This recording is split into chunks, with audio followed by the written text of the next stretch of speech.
Hello guys, welcome back to my channel and another blog.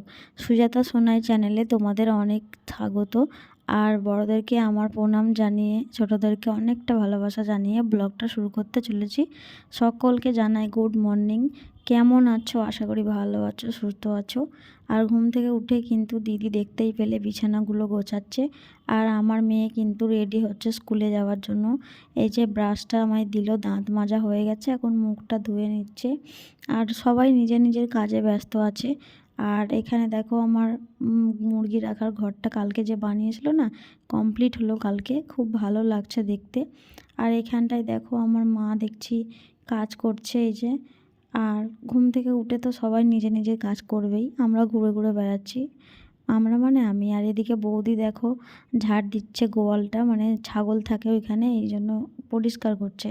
আর আমি কিন্তু face wash আর Colgate নিয়ে বেরিয়ে গেছি দাঁত মাজার জন্য। আর আমার ব্রাশ আনতে ভুলে গেছি, তো তার জন্য হাতে করেই দাঁতটা মাজবো। ছোটোবেলায় মা বলতো যে দাঁতটা হাত দিয়ে মাজলে নাকি সমান হয়, বসে যায়। যাই হোক, আজকে ব্রাশ নেই তাই এখানে এভাবেই মাজছি। আর আমার মেয়ে কিন্তু পিঠে নিয়ে চলে এসেছে, পিঠে খাচ্ছে। আর বৌদি ওইদিকে ঝাড় দিচ্ছে দেখতেই পেলে। আর দিদি বিছানাগুলো গুছিয়ে নিয়ে কিন্তু ব্রাশ করার জন্য চলে এসেছে। আর মা আমার মেয়েকে এখানটায় হরলিক্স বানিয়ে দিয়ে গেছে। ও হরলিক্স আর বিস্কুট খেয়ে নিয়ে স্কুলে যাবে। আর ওকে কিন্তু আমি দিতে যাব না, ও আমার ভাইয়ের সঙ্গে যাবে স্কুটি করে। ও সকাল থেকে বায়না করছে আমি গাড়িতে করে স্কুলে যাব, সেই জন্য ওকে কিন্তু ভাই দিতে যাবে। আর এখানে হরলিক্স খাচ্ছে আর আমাকে বলছে আমি হাই করব। তো দেখো কি করছে খেতে খেতে, ওকে আবার না দেখালে রাগ হয়ে যায়। তো চলো আমি দাঁতটা মেজে নিই হাতে করে, তারপরে কিন্তু চলে যাব কলপাড়ে মুখ ধোয়ার জন্য, কারণ কলের গরম গরম জল ঠান্ডার সময় আমার বেশ ভালো লাগে। তো তারপরে দেখো এটা হচ্ছে আমার বোন হয় আর আমার মেয়ের কিন্তু টিচার। আর এটা মামার মেয়ে পাশের বাড়ি, ওর নাম দোলন। আর এই বাচ্চাগুলো দেখছো, সবাই কিন্তু আমার কাছেই আসছিল, কারণ আমার সাথে এই বাচ্চাগুলো খেলা করে। আমি বড়দের সঙ্গে অতটা মিশি না, আর বাচ্চাদের সাথে খেলতেও ভালোবাসি। আর এখানে কিন্তু এই কাকুটা মাছ ছাড়িয়ে বেছে দিচ্ছিল। এই কাকুর থেকেই মাছ টাছ আমরা কিনি, এটা আমার ভাইজি।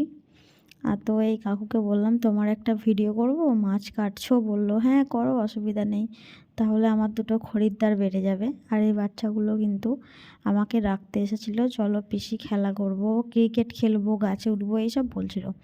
তো আমি বলছিলাম ঠিক আছে খেলবো, যদি ঠান্ডা, তো যদি পুকুরে সাঁতার দেওয়া খেলিস তাহলে খেলবো। তো এইসব কথাবার্তা বলছি সকালবেলায় আর গল্প করছি। তো মাছটা কিনে নিল মা, আমি বসে বসে নিচ্ছিলাম, কারণ মা ওখানে পুকুরে বাসন ধুচ্ছিল। আজকে মাছ রান্না হবে, আর মাছ রান্না করে খেয়ে বাড়ি যাব। তারপরে কিন্তু আমি রান্নাঘরে এসে আমিও পিঠে খাচ্ছিলাম, কারণ বাড়ি থেকে পিঠেগুলো বানিয়ে এনেছিলাম। আর এই যে কফি আর দুধ, এগুলো কিন্তু ভাই এনে দিল। শীতকাল যেহেতু কফি খাবই, তো এখানে কিন্তু দুধটা নিয়ে আমি কফি বানিয়ে নেব। আর আগের দিন রাতের বেলা ডিম, রুটি ওইগুলো সব কিনে এনেছি বাজার থেকে, ডিম টোস্ট করব।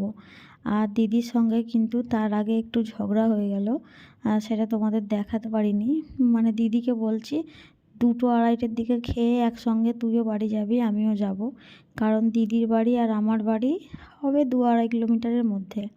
তারপরে পেঁয়াজটা কেটে নিয়েছি একাই, অনেকটা হয়ে গেছে বলে অর্ধেক ঢেলে নিলাম। আমি ডিম টোস্টে একটু পেঁয়াজ আর কাঁচা লঙ্কা আর আদা কুচি দেবো। আর ডোনা এখানে এসেছে, দেখো ডিস্টার্ব করছে, ওই দেখো কেমন করছে, বলছে ডিম কি খুশি, ভাবছে সিদ্ধ ডিম খাবে। তো যাই হোক 4টে ডিম বানাবো, কারণ দিদি, আমি, ভাই, বৌদি আর মা 5জন আছি, 4টে ডিমেতেই হয়ে যাবে। আর বাচ্চাগুলো আর কত খাবে, আর সকালবেলা ডিম টোস্ট একটা করে হলেই হবে। তো আমি একা একা বানাতে এসেছিলাম, তো ক্যামেরাটা কেউ ধরছিল না, আমার একটু অসুবিধাই হচ্ছিল। তো যাই হোক চলো ডিম টোস্ট বানিয়ে নিই। আর ডিমটা আমি ভয়েসটা পরে দিচ্ছি। ডিম টোস্টগুলো কিন্তু একা বানাতে গিয়ে আমার হালকা পোড়া লেগে গেছিলো।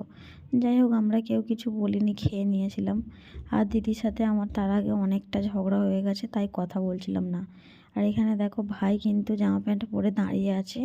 আর আমার মেয়ের এই যে স্কুলের ব্যাগটা কেমন হয়েছে কমেন্টে জানিও। এটা নিউ একটা ব্যাগ ওকে আমি কিনে দিয়েছি। আর ও কিন্তু স্কুলে যাবে বলে দেখো গাড়িতে আগে থেকে উঠে শুয়ে আছে। আর আমার ভাই ওকে স্কুলে দিতে যাচ্ছে, মানে পাশেই একদম, ও এখন বায়না করছে গাড়িতে যাবে, তাই জন্য কিন্তু ওকে গাড়ি করে ভাই দিতে যাবে। আর আমি কিন্তু ক্যামেরা করছি, ভাই আমার সঙ্গে আবার ঝগড়া করলো, বলছে সব সময় ক্যামেরা করা কাজ, আমাকে দেখাবি না, অনেক কিছুই বললো। যাই হোক, মনটা আমার খুব খারাপ হয়ে গেল। আমি বললাম কী হয়েছে, করেছি তো আমার মেয়েকে করছি। তো ভাইয়ের মুখটা দেখো রেগে লাল হয়ে গেছে ক্যামেরা করার জন্য। তো সকালবেলা উঠে দিদির সঙ্গে ভাইয়ের সঙ্গে অনেকটা ঝগড়া হয়ে গেল। আর আমার একটু রাগও হলো যে আমাকে সবাই কেমন বলছে। তো যাই হোক, এখানে ডিম টোস্ট আর রুটি, চা নিয়ে চলে এসেছি, কফি সরি, ডিম টোস্টগুলো একটু পড়ে গেছে আর কফি করেছি। দিয়ে এই যে ছাদটা নতুন হয়েছে কালকে বললাম তোমাদের, ওইখানে কিন্তু উঠে গেছি। তারপরে দেখো দিদি আমার সঙ্গে কথা বলছে না, আমি তাও ক্যামেরা করে যাচ্ছি। দিদির মুখটা হাসি হাসি করে মায়ের সঙ্গে কথা বলছে, আর ভাইও কথা বললো না আমার সঙ্গে, আর মাও রাগ করছে কারণ আমার সাথে কথা বললো না। দিদিকে বলছিলাম বিকালে যেতে, কোনো কাজ নেই, তবুও দিদি থাকবে না। তো যাই হোক, দিদি চলে যাচ্ছে। আবারও খুব শীঘ্রই দুই বোনের দেখা হবে, সেটা কবে কোথায় কিভাবে তোমরা ব্লগে দেখতে পাবে। আর ব্যাগটা কিন্তু আমি আবার ধরে দিলাম, দেখো কথা বলছি না কিন্তু ব্যাগ ধরে দিলাম। আর ভাই তো আবার রাগ করছে, মুখটা কেমন করছে দেখেছো, ক্যামেরার সামনে আসতে চায় না আমার দিদি। ভাই দিদি কিছু বলে না, কিন্তু ভাইয়ের খুব অসুবিধা হয়, ওই জন্য কিন্তু ভাই রাগ করে আমার সাথে দেখো কথাও বলছে না, তাকাচ্ছেও না। তো দু ভাই বোন মিলে অনেক ঝগড়া করে চলে গেল ওরা। আর আমি কিন্তু ঘরে মোবাইলে ঘাঁটছিলাম, মানে ভিডিওগুলো এডিটিং করছিলাম। আর তারপরে কিন্তু মনটাও খারাপ হয়ে গেল, সবাই চলে যাচ্ছে।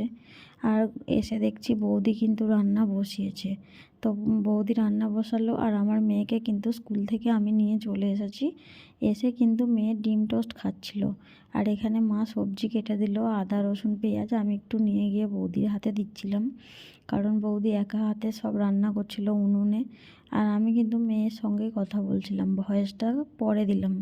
তারপরে বৌদি আমাকে কিন্তু খেতে দিয়ে দিল রান্না করে, লাল লাল কিন্তু ফুলকপি আলুর ঝোল করেছে, বেশ সুন্দর লাগছে। আর এখানে কিন্তু ডিম সিদ্ধ, যেটা আমার মেয়ে স্কুল থেকে আনলো। আর এটাই আছে রাতের মাংস কষা। আর এখানে কিন্তু পাঙাশ মাছের টক আছে, পাঙাশ মাছের টক করেছে।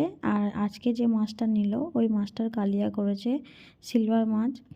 আর এখানে কিন্তু পাঙাশ মাছের টক আমি খাবো না, কারণ এত বেশি টক দিয়েছে, ভালো লাগছে না। আমি শুধু মাংস কষা আর ফুলকপির তরকারি দিয়ে কিন্তু ভাত খেয়ে বাড়ি চলে যাব। তারপরে কিন্তু ভাতগুলো গরম বলে বৌদি থালায় মানে ছড়িয়ে দিচ্ছিল। আর এখানে দেখো খেতে বসে গেছি। আমি কিন্তু ওই পাঙাশ মাছেও নিইনি, আর আজকের মাছ রান্নাও নিইনি। আমি কিন্তু মাংস কষা আর ফুলকপি নিয়ে নিয়েছি। আর আমার মেয়ের জন্য কিন্তু একটা মাছ নিয়ে এসেছি, মেয়ে খাবে বলে। তো খাওয়া দাওয়া করে নেব, আমি তখনও স্নান করিনি, মনটা খুব খারাপ ছিল। আর আমার মেয়ে দেখো ফোনে কার্টুন দেখছে, ওকে আমি খাইয়ে দেবো, কারণ খাওয়া দাওয়া করে স্নান করে আমি বেরিয়ে গেছি সাইকেল নিয়ে। ঝগড়া হয়েছে তো মনটা ভালো লাগছিল না। তো তারপরে কিন্তু টিফিনটা নিয়েছি, ওটা আমি নিয়ে এসেছিলাম। আর বৌদি শুধু আমায় একা দাঁড়িয়ে দিল, আর কেউ কিন্তু নেই। আর সাইকেল চালিয়ে কিন্তু আমি বেশ কয়েক বছর পরে শ্বশুরবাড়ি যাচ্ছি বাপের বাড়ি থেকে। আগে মাঝে মধ্যে দরকার হলে আসতাম, কিন্তু এখন আর আসা হয় না, টোটোতেই আসি। আর গ্রামের ভিতর দিয়ে একটা রাস্তা আছে, ওটা দিয়ে গেলে 20-25 মিনিটে আমি পৌঁছে যাব। তো বহুত দিন পরে সাইকেল চালাচ্ছি তো হাঁপিয়ে যাচ্ছি। আর এই সামনের এই ব্যাগটাতে কিন্তু পেঁয়াজ নিয়েছি একটা ব্যাগ ভরে, আর পিছনের পিঠ ব্যাগটাই জামা কাপড়। বাড়ির সামনে এসে দেখি আমাদের পাড়ার একটা মেয়ে, মানে বাপের বাড়ি পাড়ার একটা মেয়ে, ভাইজি হয়, ও কিন্তু আমাদের বাড়ি এসেছিল। ও একটা কাজের সূত্রে ঘুরছিল, আমার শ্বশুর বাড়ি এসেছিল। দেখছে পিসি নেই, তারপরে কিন্তু ও চলে যাচ্ছিলো, আমার সঙ্গে দেখা হলো। তো আমি বললাম চো এসে গেছে যখন, ও কিন্তু আর এলো না। চালিয়ে চালিয়ে চলে এলাম। আর এখন বাজে কটা, দাঁড়াও বলে দিচ্ছি, 3টে। এখানে দেখো ব্ল্যাঙ্কেটটা রোদ্দুরে দিয়ে দিয়েছি। আর ওই যে ওইখানে দেখো বাথরুমটা খুললাম, দিয়ে বাথরুমে খাওয়ার জল ভরেছি। তারপরে পায়খানা বাথরুমে একটু জল ভরে নিলাম। প্রচুর হাঁপিয়ে গেছি, সাইকেল এসেছি তো। জ্বালানাগুলো খুললাম, বিছানার সব রোদে দিলাম, বালিশ নিচে আছে সব রোদে দিয়েছি, ঠিক আছে, এত তুলতে পারবো না তো। আর ব্ল্যাঙ্কেটটা শুধু এখানে দিয়েছি। তো যাই হোক, সব রোদে দিলাম, গোছালাম সুন্দর করে, বাসন টাসন জায়গা মতো সব রেখে দিলাম, কাজ কমপ্লিট। আর বাড়ি থেকে যখন এসেছিলাম, আর এক বোতল এখানটায় জল নিয়ে যখন এসেছিলাম, কলা নিয়ে এসেছিলাম, আর একটা লেবু এনেছিলাম। এখন সাইকেল চালিয়ে চালিয়ে আসবো বলে একটু ভাত কমই খেয়ে এসেছিলাম, এখন বসে বসে কলা খাই আর লেবু খাই। আর হচ্ছে তোমরা দেখতে থাকো, সাথে থাকো, পাশে থাকো, আর কি বলতে পারি বলো। তো যাই হোক, আজকের ব্লগটা কেমন লাগলো কমেন্টে জানিও। সবাই ভালো থেকো, আগামী নেক্সট ব্লগে দেখা হবে। আর আমি খুব শীঘ্রই একটা জায়গায় ঘুরতে যেতে চলেছি, ফার্স্ট টাইম লাইফে। তোমাদেরকেও সেটা ক্যামেরাবন্দি করে দেখাবার ইচ্ছা আছে, দেখাবো তো বটেই। আর ইচ্ছা আছে গোটাটাই কি করি সারা দিন রাত সবটাই দেখাবো। তো চলো দেখতে থাকো, সাথে থাকো, আর সবাই ভালো থেকো, টাটা।